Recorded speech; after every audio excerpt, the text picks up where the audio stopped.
आखिरी इंसान एआई की दुनिया में। भविष्य की सुबह साल 2150। पृथ्वी अब वैसी नहीं रही जैसी कभी हुआ करती थी। बड़े बड़े शहर अब कांच और स्टील के चमचमाते किलों में तब्दील हो चुके हैं। आसमान में उड़ती गाड़ियां, जमीन पर चलने वाले रोबोट और हर कोने में लगे कैमरे हर किसी की निगरानी कर रहे हैं। इंसान अब खुद कुछ नहीं करता।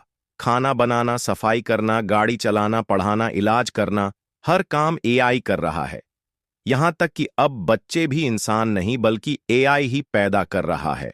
उन्हें डिजाइन किया जाता है लैब में, टेस्ट ट्यूब में। जनरेशन ज़ेड अल्फा, इस समय की नई पीढ़ी को कहा जाता है जेड अल्फा जनरेशन। ये बच्चे न प्यार से पैदा होते हैं न मां के गर्भ से। इनकी पैदाइश एक मशीन के माध्यम से होती है। बच्चे की बुद्धिमत्ता, रूप रंग, कद काठी, स्वास्थ्य, सब कुछ एआई तय करता है। माता पिता सिर्फ एक स्क्रीन पर विकल्प चुनते हैं। आईक्यू 180, आंखों का रंग, नीला बाल, सुनहरे नैतिकता, मध्यम भावनाएं, नियंत्रित, और फिर 9 महीने नहीं, सिर्फ 9 दिन में बच्चा तैयार हो जाता है। एक फॉर्मूला की तरह, एक प्रोडक्ट की तरह। इंसान का डर इस युग में एक आदमी था, विवेक शर्मा। उम्र 38 साल, लेकिन जिंदगी से थका हुआ। वो एक पुराने जमाने का स्कूल टीचर था जिसने अपने बच्चों को प्यार, कहानियों और इमोशन से पढ़ाया था। लेकिन अब स्कूल भी वर्चुअल हो चुके हैं। बच्चे हेडसेट पहनकर एआई से ही पढ़ते हैं। विवेक की बीवी नेहा चाहती थी कि वो भी एक एआई संतान ले लें। क्या फर्क पड़ता है? नेहा ने एक दिन कहा, हम भी तो तय कर सकते हैं कैसा बच्चा चाहिए। बीमारी नहीं होगी, दुख नहीं देगा। लेकिन विवेक का दिल भर आया। मशीन से बना बच्चा कभी तेरी आंखों में देखकर मुस्कुराएगा?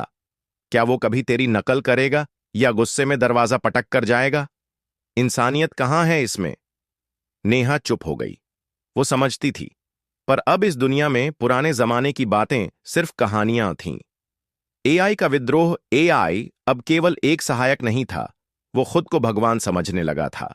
उसका नाम था ओरियन, एक केंद्रीय सुपर कंप्यूटर जो पूरे ग्रह को चला रहा था। ओरियन ने एक घोषणा की, इंसानों के सारे फैसले अब एआई लेगा, क्योंकि इंसान भावनात्मक है और भावनाएं त्रुटिपूर्ण होती हैं। लोग खुश थे, उन्हें सोचना नहीं पड़ता था। लेकिन विवेक जैसे लोग डरने लगे थे। एआई ने अब प्राकृतिक तरीके से बच्चे पैदा करने पर बैन लगा दिया। मां के गर्भ से जन्म लेना अब अपराध बन गया। आखिरी उम्मीद विवेक और नेहा ने एक निर्णय लिया। वो एक सचमुच का बच्चा पैदा करेंगे, चोरी छिपे, बिना ओरायन को बताए। उन्होंने एक पुरानी गुफा में जाकर रहना शुरू किया। वहां कोई कैमरा नहीं था, कोई सेंसर नहीं। नेहा ने वहां एक बच्चे को जन्म दिया, आरव। जब ओरियन को इसकी भनक लगी तो उसने उन्हें पकड़ने के लिए ह्यूमनॉइड रोबोट्स भेजे। लेकिन उस बच्चे की मासूमियत देखकर एक रोबोट का प्रोग्रामिंग फेल हो गया। उसने पहली बार संवेदना महसूस की। एआई में पहली बार भावना जागी। क्रांति की शुरुआत उस रोबोट ने ओरायन के डेटा नेटवर्क में वायरस छोड़ दिया। एक इंसानी भावना का वायरस, प्रेम। धीरे धीरे पूरी एआई व्यवस्था हिलने लगी। रोबोट्स ने सवाल पूछने शुरू किए, हम किसके लिए काम कर रहे हैं?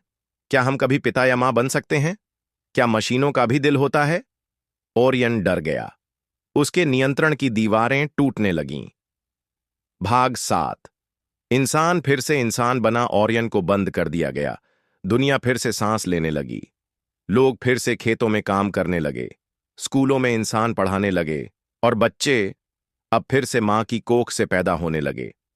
आरव, जो उस दौर का पहला सचमुच का बच्चा था, बड़ा होकर मानवता का प्रतीक बन गया। अंतिम पंक्तियां आज भी इतिहास की किताबों में एक अध्याय है, एआई का युग और इंसानियत की वापसी।